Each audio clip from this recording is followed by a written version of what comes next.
Welcome to the 80-20 Baseball Podcast. Strike!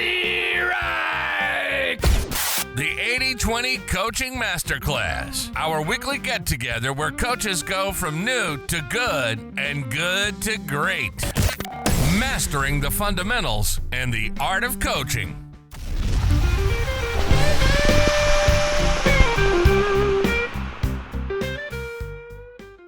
Welcome, everyone, to this week's episode. Coach Bo here. I am in a fired up mood. Just finished watching Miracle growing up, hearing about the 1980 Lake Placid USA-Russia hockey game, the USA hockey team. That's the third time I've seen that movie. Of course, it's been out a long time, but watched it with the family. Just turned it off a few minutes ago, and it still gives me goosebumps. Something about the movie Miracle that I really appreciate is the coaching. Herb Brooks did just a masterclass as a coach. If you have not seen the movie Miracle, it is a great watch. And for all of us that are coaching, the movie centers around one of the best coaching jobs maybe ever.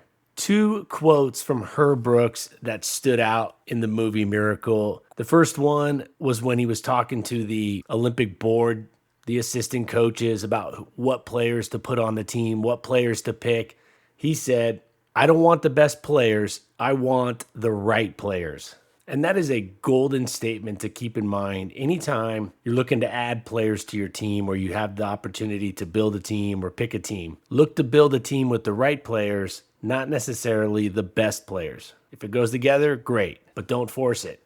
And the second quote that really stood out that Herb Brooks said, the coach of the USA gold medal hockey team from the 1980 Lake Placid Olympics, he said, quote, "We need to change our training and playing style if we want to win," end quote. I talked to a lot of people on boards, people that are coaching coordinators for their leagues, and often the message that I hear revolves around trying to be better than maybe other leagues around or be a better option than going off and playing with this travel outfit over here or across town. And the messaging often is, let's try to beat them on talent. Like if we just have the best players or if we just do what they're doing. And there's so much being left on the table across the board when it comes to coaching baseball at the youth level and even the high school level. I'll tell you, the pro level has adapted a lot of things and they've adjusted a lot of things and adapted a lot of things, but they got billions of dollars on the line. They're forced to. Their livelihoods are on the line, at least the front office and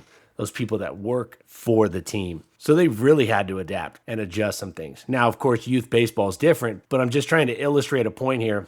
At the college level, those coaches pay their bills with their coaching paycheck. High school, not so much. Most high school coaches are teachers also, and so they're making more of their money there as a teacher.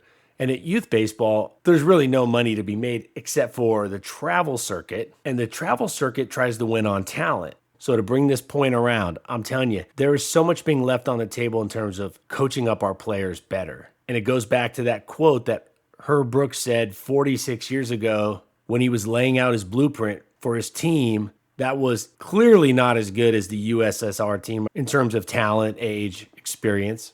In fact, not that long before the Olympics, the Russian hockey team played the NHL All-Star team and beat them 6-0. And here are these college hockey players, and his approach was, hey guys, we need to change our training and playing style if we want to win. We got to be better. We can't just keep doing what we're doing. He even said the NHL, they don't want to change their style of play, and they just keep getting run over by these teams that are using different strategies, different methods. And it starts at practice. We should really steer away from just coaching like everyone else. There's so much great coaching left on the table out there because youth baseball across the board just really hasn't elevated as a whole. I know there's some awesome coaches out there. I know there's some innovative coaching going on. That's not what I'm talking about. I'm talking about by and large. It's still a lot of doing what we used to do, doing what I did 30 years ago when I was in Little League or in high school. I'm telling you, there's better ways to coach and run a practice and run drills and approach it. And that's why we're here. So the movie Miracle, fantastic movie. I don't want the best players. I want the right players. And we need to change our training and playing style if we want to win. If we want to beat better teams, we got to train smarter. We got to practice smarter. All right, today's episode, the 5 phases of hitting, phase 3, timing. We'll talk timing and being on time for the pitch. I've mentioned that swinging at the right pitch is probably the most important thing, but I flip-flop back and forth between that and timing, being on time and swinging at the right pitch, right? If you're not on time, doesn't matter how good your swing is. Now, one could maybe make that argument that if a player's swing is so egregious, is so terrible, that then it doesn't matter if they're on time or swing at a good pitch. Their swing is so bad. But that's very rarely the case. Very rarely is there a hitter who, given a sufficient amount of batting practice reps, which hitters should be getting a lot of reps, batting practice reps, a lot of swings in practice and throughout the week, throughout the season at least, very rarely is a kid's swing the biggest problem or the biggest constraint. It's usually not swinging at the right pitches and not being on time. And we're going to talk about timing today. Then I have a little bonus tip to talk about that ties in with the introduction message of practicing smarter so you can beat more talented teams. All right, the 5 phases of hitting. We've had our series going the last 2 weeks. This is week 3, phase 3 timing. Phase 1, pre-at-bat, pre-pitch routine. That needs to be dialed in. That process needs to be ironed out. Should be simple, should be replicable, and hitters should start doing their own routine, pre-at-bat, pre-pitch routine on autopilot. Older kids within a month or two, younger kids by the end of the season, by the end of the first season of training them on this, they should be dialed in and have that routine, or at least know they're going to that pre-pitch or pre-at-bat routine. That routine will adjust. They'll adjust that routine over the years. They might even adjust it during the season. Shouldn't make huge overhauls to a pre-at-bat or a pre-pitch routine, but it will adjust, of course. So that's something that we're coaching up. And then phase 2, positioning in the batter's box, that should be consistent. We talked about those steps last week, those key parts that we're looking for. Now this week, we're going to talk about timing. The strategy behind getting the timing right needs to be very simple. Last week and the week before, phase 1 and phase 2, there were 3 or 4 parts to each of those, but those are slow motion. They're not needing to be done in a second's time, or tenths of a second. But timing is a very tight window, as we all know. Being on time for a pitch, very tight window to work in and work with and be in consistently to be successful as a hitter. So we need to simplify this. This should not be some super complicated checklist. The timing of a swing really starts and is largely impacted by when the hitter starts their load or their initial movement rhythm of the swing. I'm not big on having big loads. I think the optimal minimal here, least amount of load and swing movement you can and still be able to rip line drive doubles. Once you're there, everything else is just excess and room for air and flare. But timing is won or lost well before that pitch the hitter has decided to swing at the pitch or not. Hitters should have their timing trigger figured out, ironed out, repped out, and dialed in before they step into the batter's box. It will not be perfect. It's going to be inconsistent at the lower levels, but they should have the right rhythm and timing. They should be really consistent at identifying that trigger, the pitcher's delivery, the movement the pitcher does, something the pitcher does to get that rhythm going, that load going, that swing going. They should be able to dial that in, but it's not going to be perfect with younger kids. But the more they feel this and rep it out, this isn't something you're really going to talk a lot about. It's like, hey, try this and let them try it and feel it out, not try to talk it out and figure it out. Let them feel it out. A lot of hitters say, hey, when the hands break, when the pitchers break their hands, when the ball breaks from the glove, they'd go there. It's going to vary a little bit. And if the pitcher's throwing really slow, start the load, the swing later, and what I like to call that timing trigger. So I think timing at the lower level should be really focused in on the coaching of the timing, should be really keyed in on the timing trigger and the hitter starting their initial movement, their load, getting their rhythm going into their swing at a certain point that they've identified or you've worked with them to identify in the pitcher's delivery mechanics, the movement of the pitcher. All right, you're going to start your load when the pitcher's arm starts coming forward. You're going to start your load first movement. Maybe it's a pitcher that's slide stepping and they're literally a 1 second flat to the plate. That's not very common. In fact, if any of your pitchers are slide stepping, straight slide stepping, you got to fix that ASAP. I got the power slide step video over at 8020baseball.com. It's the only move pitchers need to have with a runner on base or runners on base to optimize their strike throwing and optimize the chances of them holding back the runners, or at least minimizing or reducing the chances that runners are just getting easy breaks, free breaks, head starts, stealing the next base.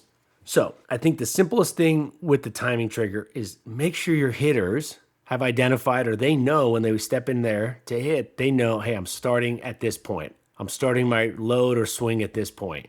You might even ask them, hey, when are you going to start? What's your timing trigger? Pitcher's hand separate. Pitcher's front leg starts coming forward. Each hitter might have it different. I think looking up high is better. Looking down at the feet or the legs, I've heard hitters talk about, hey, when the leg starts coming forward, that's a big shift for the eyes because the ball's going to come out shoulder height, essentially. Some pitchers even higher than that, right? If they're over the top, might come out head high. So I don't like that big shift with the eyes that quick. And if you get really good at this, hitters don't even need to key in on that specific part of the body their timing triggers on, like the ball glove separation. Tony Gwynn used to watch the front of the pitcher's hat, but he was so good with his peripheral, he could see without directly looking at it, his timing trigger, which probably was the ball glove break of the pitcher or whatever. It definitely wasn't the pitcher's hat, because that's not going to tell you a whole lot about where the pitcher's at in their delivery. But he used to watch the front of the pitcher's hat, and then he would just slide his eyes over to the release point from there. And he said that really helped because the distance of the hat wasn't too far from where that ball was going to come out in terms of depth perception.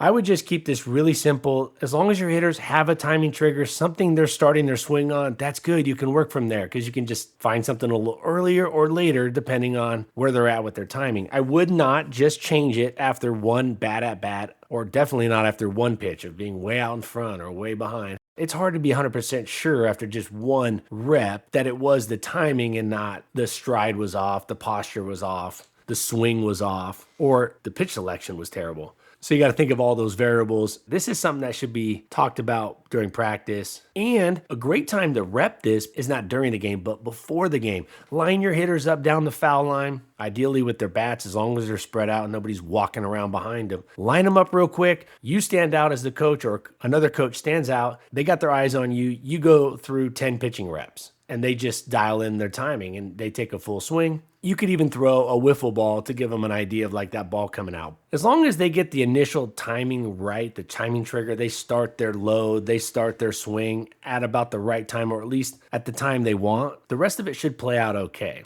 So phase 3, being on time. A couple of the greats had some quotes on this that I thought were great. Yogi Berra said, you don't have to swing hard to hit a home run. If you got the timing, it'll go. Now, of course, Yogi Berra is alluding to the fact that timing is so important to generating power, not swinging harder and muscling up, but being on time and optimizing that timing. Barry Bonds said, if you are early, you are on time. I like that. If you're early, you're on time. I don't know if anybody was any better with their timing, definitely not in the last 40 years, than Barry Bonds. I've watched a lot of old footage. It's usually pretty grainy, so it's hard to tell. Ted Williams seemed to be pretty consistent on time. But I mean, the stats kind of speak for themselves, right? Hitters that don't strike out much, hit a lot of doubles. Usually they're upper 98th, 99th percentile with their consistency of being on time. Barry Bonds, nobody did it better over the last 40 years. Nobody. Sure, Tony Gwynn struck out less, but the damage and run production was not even close. And I know there's a lot of, well, but Barry had help or he cheated. That dude had his timing dialed in before he even got to professional baseball. There's video of him when he was at ASU, and he had it. I mean, his dad was a major leaguer. It wasn't, he grew up around this, so he had that built-in advantage. He was probably taking batting practice when he was like 4 on major league fields, and he was just such a good athlete, and he was just gifted. Anyway, so Barry Bonds says, if you're early, you're on time. If anything, err on being a little early with the load and the rhythm and the initiation of the swing. Greg Maddux, we think of him as like this cerebral pitcher. And if you ever listen to Greg Maddux break down an at-bat or a game, it's like, wow, you're getting a PhD in pitching. Barry Bonds was exactly the same for hitting. I know it's hard to imagine because he didn't wear the glasses and he was buff and he looked like an athlete, but man, Barry Bonds, that dude had a plan up there. And he says, if you're early, you're on time. So 2 quotes to keep in mind. And those are quotes that work at any level, right? I try not to bring in big league stuff that only pertains to major leaguers. Those 2 quotes, that's good at any level of baseball through and through. All right, a couple more things. To optimize the chance of being on time, the hitter's setup position should not be very far from the hitting position. Less movement is always better for hitters. All the consistently great hitters, like Barry, Ted Williams, Tony Gwynn, All the consistently great hitters are extremely simple and concise with their swings. All the movements from start to finish. They are minimalist. It's much easier to be on time when you have a minimalist approach with your swing. Also, having the right posture, having good balance with the base and the lower half, being in a good athletic position throughout the swing, that's going to increase the total time that the bat is in the hitting zone, which, of course, is going to increase the hitter's chance of being on time and making good contact. It all works together. So a clearly defined timing trigger, hitters should get in the box and have that ready to go. So they have their pre-at-bat, pre-pitch routine, boom, boom, boom, step into the box, they get their setup position, boom. Now it's eyes are locked on the pitcher in a way that they can pick up that timing trigger and be consistent with it. And if they need to adjust it because they're behind, it's not working out, adjust it. Move up that timing trigger or move it back. Move it up or back depending on whether the hitter's on time or not consistently. Try to use a decent size sample size. Some of you coaches have been doing this a long time. You can pick up on this faster. I just don't like making a bunch of changes in the middle of the game, but definitely not in the middle of an at-bat.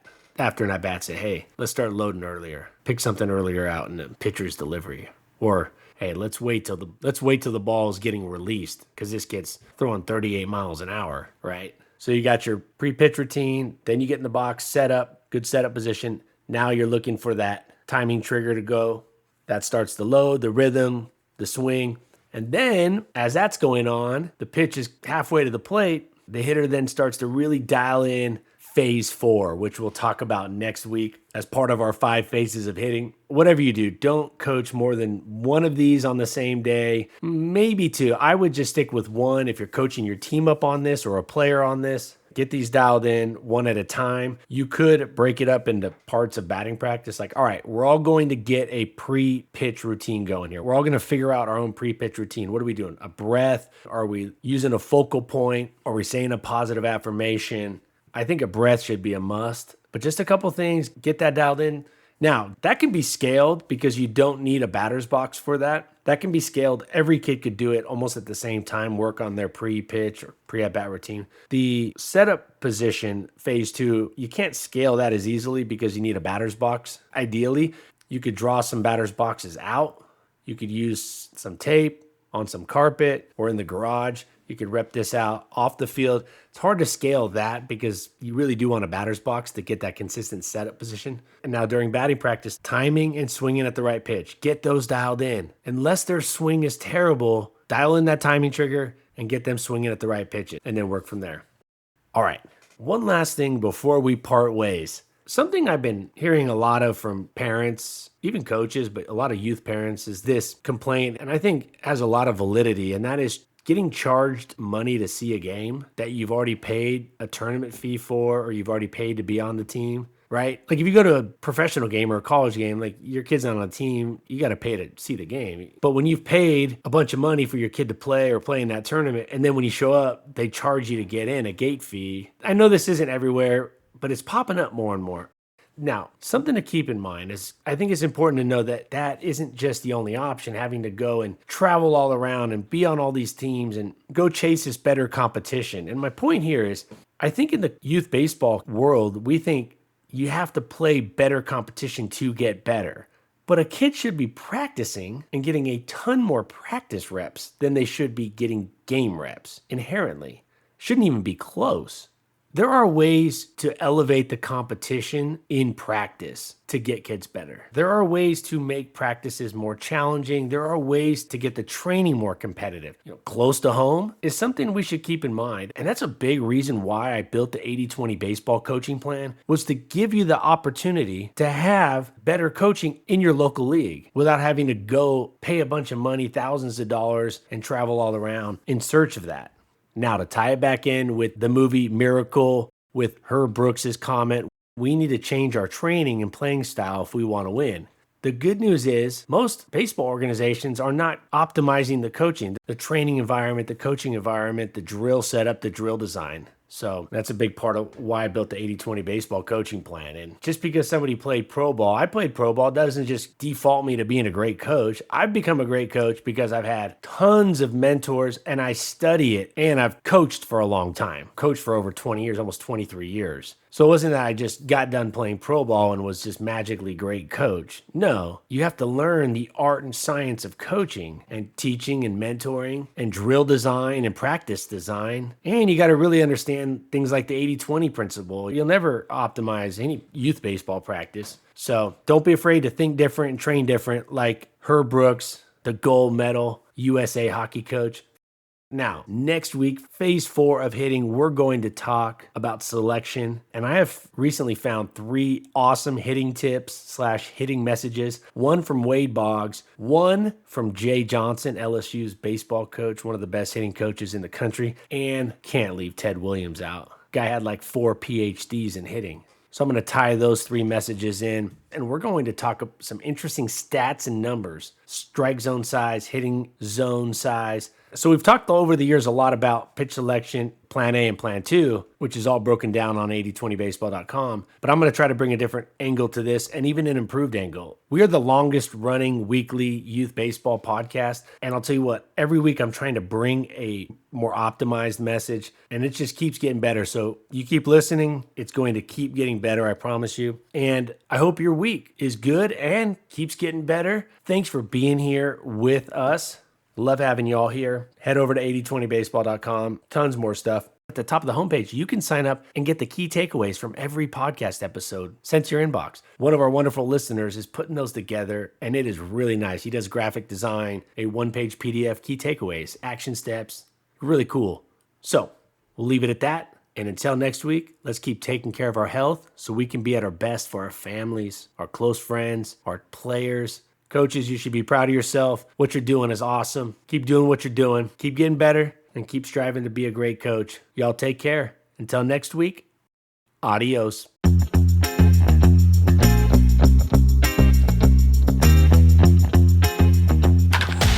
This has been the 80-20 Baseball Podcast, the 80-20 Baseball Masterclass.